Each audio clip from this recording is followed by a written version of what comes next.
जो 5 साल का कार्यकाल रहा प्रमुख का, उससे लग ही नहीं रहा है कि ब्लॉक में कोई प्रमुख भी है। मतलब प्रमुख विहीन जैसा स्थिति रहा। प्रखंड की इतनी स्थिति खराब हो गई कि मतलब हम क्या बोले, उस शब्द को हम नहीं बोल सकते हैं आपके चैनल पे।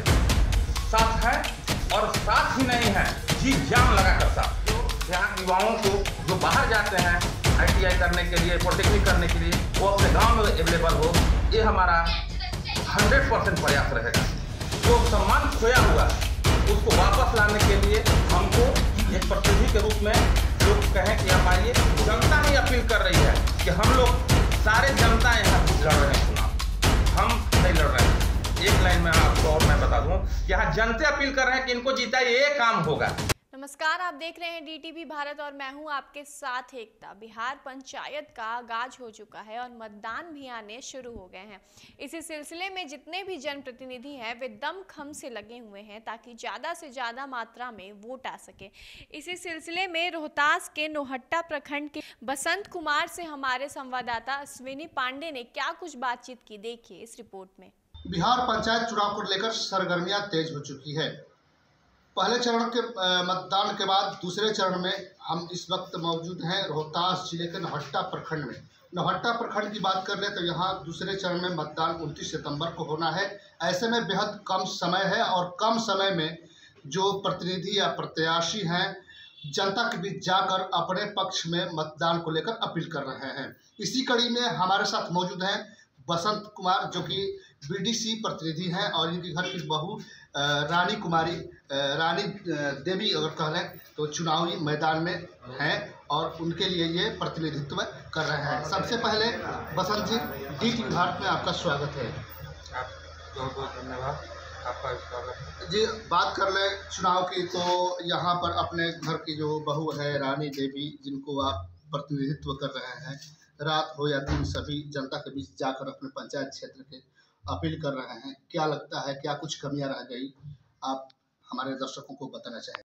पहले मैं बता दूं कि मुझे पहले से कोई प्लानिंग चुनाव लड़ने का नहीं था। जी जी।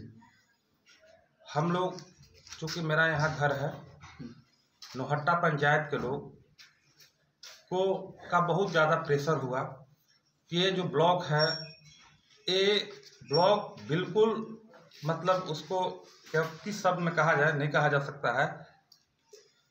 मतलब बिल्कुल स्थिति ऐसा था कि शब्द मन नहीं निकल रहा है कि क्या कहा जाए। जो 5 साल का कार्यकाल रहा प्रमुख का, उससे लग ही नहीं रहा है कि ब्लॉक में कोई प्रमुख भी है। मतलब प्रमुख विहीन जैसा स्थिति रहा। जी जी। और यहाँ का विरासत रहा है। यहाँ के पूर्व में हमारे गार्जियन कह लीजिए, हमारे ग्रुप कहिए, निर्मल कुमार दुबे जी प्रमुख हुआ करते थे, जो कि एक बिहार का 1 to 5 में उनका नाम आता था। उस कुर्सी पर ऐसे ऐसे लोग आ गए जिससे यहाँ के प्रखंड की इतनी स्थिति खराब हो गई कि मतलब हम क्या बोले, उस शब्द को हम नहीं बोल सकते हैं आपके चैनल पे, क्योंकि चैनल पे बहुत कुछ अभद्र व्यवहार नहीं हम बोलना चाह रहे हैं या उस सब टाइप का शब्द का इस्तेमाल हम नहीं करना चाह रहे हैं। लेकिन मतलब लग ही नहीं रहा कि मैंने ब्लॉक में कोई है न किसी की। आपको भी मालूम होगा कि आम जनता प्रतिनिधि को चुनती है, इसलिए चुनती है कि आम लोग सीधे पदाधिकारी से हर समय हर लोग रूबरू नहीं हो पाते। एक माध्यम के लिए ही प्रतिनिधि को चुना जाता है। अगर प्रतिनिधि को चुन कर किया जाए और वो जनता, प्रखंड की जनता आस लगाए बैठे है, ब्लॉक पर आज उसको कोई पहचानने वाला नहीं है कि कौन है क्या है। मजबूरी है कि किसी तरह अपने से ब्लॉक में कर्मचारी हों, जो भी अधीनस्थ कर्मचारी हों ब्लॉक स्तर के, उनसे मतलब मिलना भी कठिन हो जाती है। जो खरों से लगे हैं कि हमारे अच्छे, हमारे एक ईमानदार, हमारा एक साफ सुथरा छवि के लोग उस कुर्सी पर बैठे, इसी के लिए हर जाति, हर कौम के लोग साथ हैं और साथ ही नहीं है, जी जान लगाकर साथ हैं। इसलिए है कि पंचायत समिति आप लोग भी समझ रहे हैं कि अगर प्रमुख बनाना है तो पंचायत समिति बनाना मजबूरी है। तो यहाँ इसमें कोई नहीं है। ये लोग एक यहाँ सारे बहुत लोग कार्यकर्ता हैं, सारे लोग अपने से लगे हैं, सुबह से आते हैं, अपने से घूमते हैं, अपने से मतलब ऐसा नहीं है कि मेरा फोन पे किसी से आप पूछिए, कोई ऐसा नहीं है कि कोई दबाव से बुलाया गया है, कोई लालच देकर बुलाया गया है, कोई लोभ देकर बुलाया गया है। अपने से लोग सुबह सुबह आएंगे, अपने से घूमेंगे फिरेंगे, 2 घंटा दोपहर में आराम करेंगे, फिर 4 बजे 2 बजे 3 बजे निकलेंगे, अपने से घूमेंगे फिरेंगे। और इसमें ऐसा भी नहीं है कि एक जाति के लोग हैं, सारे जाति के लोग। चूँकि इस जो चुनाव प्रचार की हम बात कर रहे हैं, आपके चुनाव प्रचार की, तो यहाँ पर कई युवा दिख रहे हैं। ऐसे में कहा गया कि भारत जो है युवाओं का देश है और युवाओं की कोई जाति नहीं होती है। तो हम एक सवाल करेंगे कि यहाँ की कुछ समस्या रही है स्वास्थ्य के लेकर। रेफरल अस्पताल है, यहाँ डॉक्टर क्या स्थिति आप बताना चाहेंगे?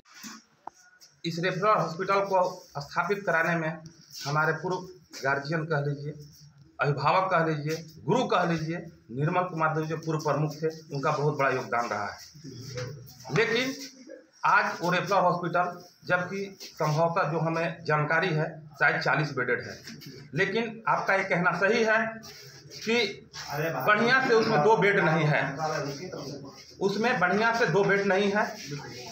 लेकिन मेरा आगे प्रयास होगा कि हॉस्पिटल का स्थिति सुधरे। शिक्षा के क्षेत्र में हमारे यहाँ एक कॉलेज बना है, लेकिन कोई टेक्निकली कॉलेज यहाँ नहीं है। हम चाहेंगे कि ITI का यहाँ स्थापना किया जाए। ऐसे ऐसे मेरे मन में भावना है जो यहाँ के युवाओं को जो बाहर जाते हैं ITI करने के लिए, पॉलिटेक्निक करने के लिए, वो अपने गांव में अवेलेबल हो। ये हमारा 100% प्रयास रहेगा कि अपने गांव में एक स्थापित इस टाइप का कुछ हो जो युवाओं को बाहर, जो हम लोग का पिछड़ा इलाका है, हर लोग सक्षम नहीं है जो कि बाहर जाकर के बच्चों को अपना पढ़ाएंगे लिखाएंगे। लेकिन हमारा एक है कि युवाओं को, बच्चों को, जो भी गार्जियन आर्थिक दृष्टि से नहीं भेज पा रहे हैं, ITI स्कूल हो गया, इस टाइप का पॉलिटेक्निक का व्यवस्था यहाँ किया जाए। थोड़ा जो शिक्षण संस्थान है उसको सही ढंग से कुछ किया जाए। हमारे यहाँ हाई स्कूल भी है, लेकिन जीर्ण अवस्था में है, जबकि हमारा हेडक्वार्टर है, ये हेडक्वार्टर है। लेकिन मैं बता दूं कि हाई स्कूल का मेरा स्थिति यहाँ एकदम जीर्ण अवस्था में है। हम वो भी चाहें, मेरा प्रयास रहेगा उसकी भी स्थिति को हम लोग सुधारें मिलजुल कर। और हम एक और वादा कर रहे हैं आप लोग से कि शिक्षा के क्षेत्र में और स्वास्थ्य के क्षेत्र में निश्चित सुधार होगा। चाहे इसके लिए हम लोग को मुख्यमंत्री जी से मिलना पड़े, प्रधानमंत्री जी को पत्र लिखना पड़े, लेकिन होगा। स्वास्थ्य की बात हुई, अब यहाँ बात करेंगे सिंचाई की। चूँकि यह इलाका जो है असिंचित रहा है, यहाँ बिजली कटने की समस्या रही है, ताकि यहाँ तो बिजली पर ही सब खेती निर्भर है और बिजली अमूमन जो है बहुत ज़्यादा कट रही है। ऐसे में आपकी क्या भूमिका रहेगी यदि ये जीत कर आती है? तो रह गई बिजली की बात, तो एक चीज़ आपको हम बता देना चाहते हैं कि वैसा जो आज के 10 साल पहले बिजली की स्थिति थी वैसा नहीं है। यहाँ आम जनता उपलब्ध है, उनसे भी आप लोग पूछ सकते हैं।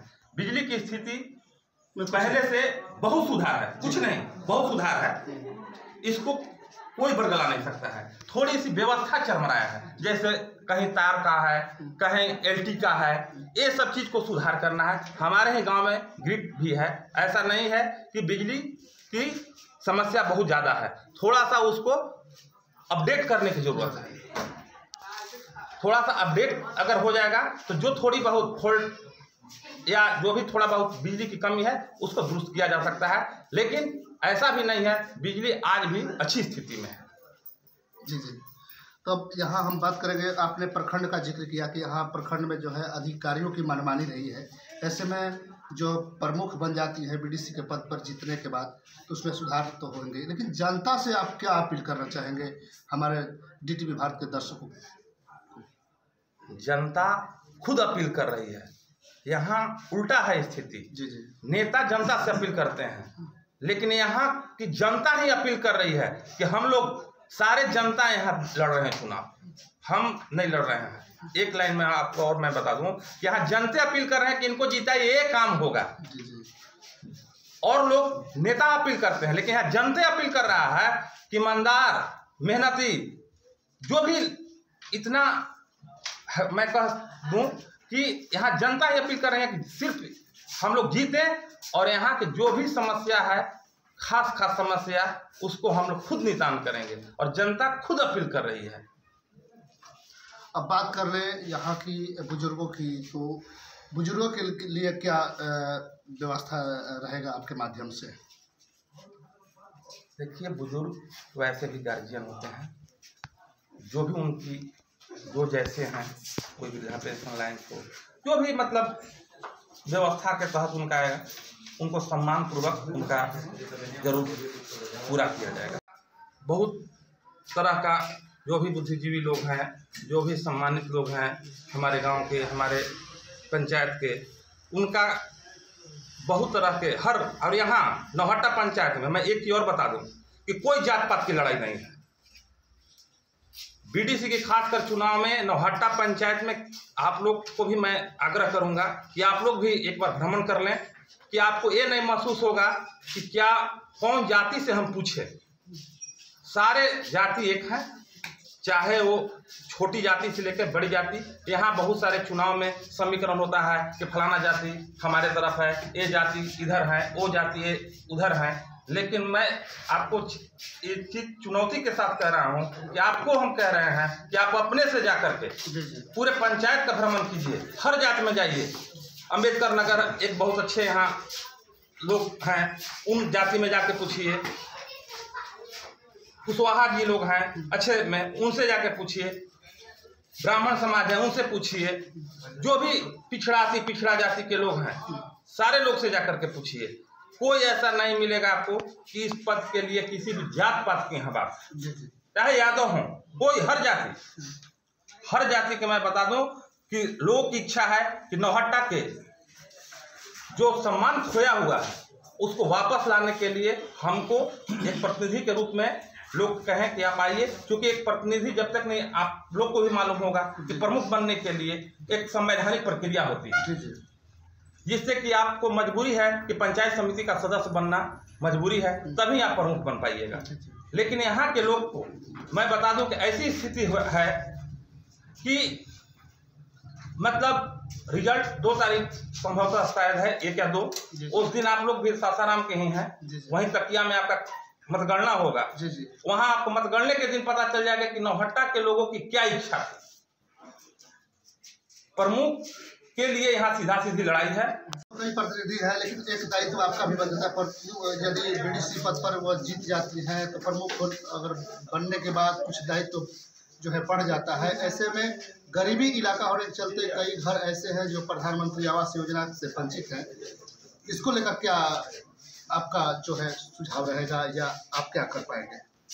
ऐसे मैं बता दूं कि आप लोग भी जान रहे हैं कि प्रधानमंत्री आवास योजना खुद प्रधानमंत्री का ही घोषणा है। शायद 2025 या 26 हमें ध्यान पे नहीं आ रही है कि एक भी पक्का मकान, एक भी कच्चा मकान नहीं रहेगा। तो मैं एक घोषणा जरूर करूंगा कि अगर प्रमुख मैं बनता हूं तो अगर नौहट्टा ब्लॉक की अगर 1000 टारगेट होगा तो उसको मैं प्रयास करूंगा कि यहाँ 1500 टारगेट आए। इसलिए है कि यहाँ नौहट्टा ब्लॉक रोहतास जिला का सबसे पिछड़ा और गरीब प्रखंड है। इसलिए जिलाधिकारी महोदय से जो भी संबंधित उससे अधिकारी होंगे उससे मिल करके अगर यहाँ नौहट्टा ब्लॉक का टारगेट 2000 देंगे तो हम लोग रिक्वेस्ट करके कि हम लोग के यहाँ बहुत गरीबी है, बहुत पिछड़े लोग हैं, बहुत शोषित लोग हैं, इसलिए यहाँ टारगेट को कम से कम 1.5 गुना किया जाए। और मैं विश्वास दिलाता हूँ कि उसका टारगेट मैं जरूर बढ़ाऊंगा। तो ये थे हमारे साथ बीडीसी प्रतिनिधि बसंत कुमार जी, जिन्होंने अपने पंचायत नौहट्टा के जनता के लिए इन्होंने बहुत कुछ वादे किए और इनका साफ तौर पर कहना था कि यदि बीडीसी पद पर जो प्रत्याशी है जीत जाती हैं तो प्रमुख पद की होड़ में लगेंगे, और प्रमुख के पद पर जब वह जीत जाती हैं तो जितने भी विकास से वंचित तबका है, गरीब है, पिछड़े हैं, उन लोगों के लिए काम किया जाएगा। अपने कैमरा पर्सन के साथ DTV भारत के लिए रोहतास के नौहट्टा से मैं अश्विनी पांडे।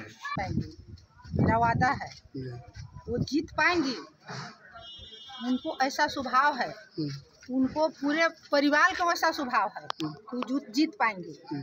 हम लोग का विश्वास है वो जीत पाएंगे। बहुत बढ़िया से रानी देवी चुनाव जीत रही हैं और चुनाव इनको जिता के रहेंगे। इसके लिए चाहे मेरा जान चल जाए, मुझे जो चाहिए वो रानी देवी के द्वारा मुझे मिलेगा। इनके साथ में बसंत सोनी जी हैं। रानी देवी बहुत अच्छा प्रत्याशी हैं। रानी देवी चुनाव जीत रही हैं।